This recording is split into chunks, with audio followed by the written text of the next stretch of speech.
Je veux revenir sur toute la question concernant les masques. Bon, vous l'avez vu, on le recommande fortement. Je veux être très clair avec les Québécois, en particulier dans la CMM, compte tenu de l'ampleur de la pandémie. Donc, je veux répéter, c'est très important, puis on recommande très fortement tous les gens qui utilisent le métro, l'autobus, le transport en commun dans la CMM de porter un masque. Et pour aider, ça me fait plaisir d'annoncer qu'on va donner 1 million de masques à la mairesse de Montréal, à la ville de Montréal, puis on va remettre 6 millions de dollars à l'ensemble des sociétés de transport de la CMM. On pense qu'on va être capable, là, dans les prochains jours, de donner gratuitement des masques à tous ceux qui n'ont pas de masque. Et puis, je le répète, surtout dans le transport en commun, surtout dans les zones chaudes, c'est important de porter le masque. Concernant les tests, on est en train de tester systématiquement tous les employés des CHSLD, publics et privés, même les employés qui n'ont pas de symptômes. Et puis la docteure Drouin me disait ce matin là, qu'elle atteint ses objectifs, que 3000 tests dans la communauté. Donc, content de voir que ça avance bien à Montréal. Bravo, docteur Drouin.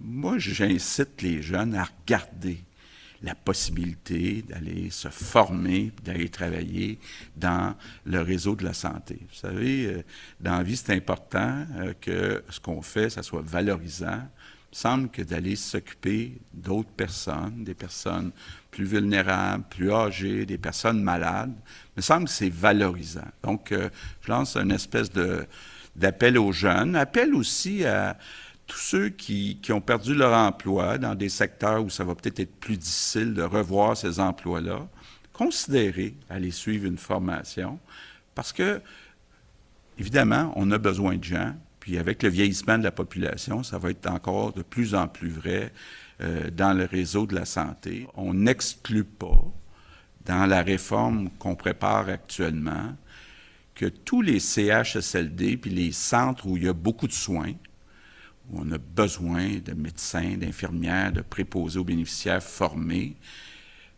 que ça devienne tout public. J'ai entendu plusieurs PDG dire hier soir, oui, ce sont des milieux de vie, mais ce sont aussi des milieux de soins, aussi importants que les hôpitaux. Donc, nos hôpitaux sont publics.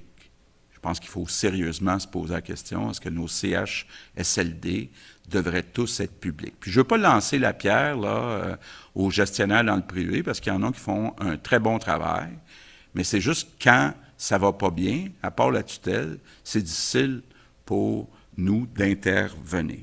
Il va y avoir un grand travail à faire de rénovation dans nos CHSLD actuels. Bon, vous avez vu hier le président du Conseil du Trésor qui a devancé beaucoup de travaux dans les maisons des aînés, dans les CHSLD. Donc, dans les prochains mois, on va y travailler très fort. Puis moi, c'est un engagement que je prends, là. Moi, j'en fais une responsabilité personnelle. Je pense qu'il y a beaucoup de Québécois qui ne sont pas fiers, puis moi le premier, de ce qui est arrivé dans les CHSLD.